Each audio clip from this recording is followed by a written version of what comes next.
கட்ட எடுறா நீ எடுறா நீ எடுறா சகதிக்குள்ள போயிருச்சு அது. எடு பாப்பா எடு.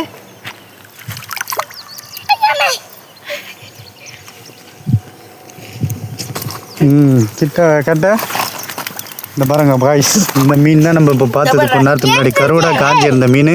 இவ்வளோதான் தண்ணியே இருக்கு பாருங்க. உயிரோட அப்படியே பிடிச்சு காட்டுறோம் உங்களுக்கு நாங்கள். பாருங்க காட்டுமா? பெருசு எடுக்கா பெருசு எடு.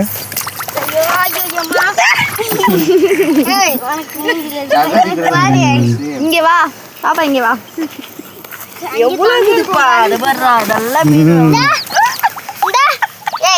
இதெல்லாம் யாரும் எடுத்துன்னு போக மாட்டாங்களாடா அந்த மீன்லாம்? இதை வச்சு வளர்க்க?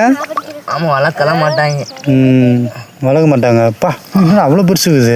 இதோட பெருசா போச்சேன். இங்கே போடு, கீழே போடு, இதில் போடு. வீட்டுக்கு எடுத்துன்னு போறதுக்கு உயிரா இருக்குமாடா? இருக்கும். அம்மா இது எடுத்துன்னு போகலாமா? சரியான பெருசா இருக்கு அந்த ஆமாடா, மீன். ஒரு 4-5 புச்சி எடுத்துன்னு போயிடலாம் இதுல. கவர் இருந்தா அதெல்லாம் ரெடி பண்ணு. ஒரு 4-5 பிச்சு எடுத்துன்னு போகும்போது போயிடும். எடுத்துக்கலாம், இப்ப விட்டுரு. எவனா அதுக்குள்ள எடுத்துன்னு போய் செத்து போயிடுச்சுன்னா உயிரா தானே கிடக்கும். சாகாது. பாருங்க, இவர் தான் வில்லேஜ் பாய்ஸ், மதுரை கொட்டாய் ஓனர் இவர் தான்.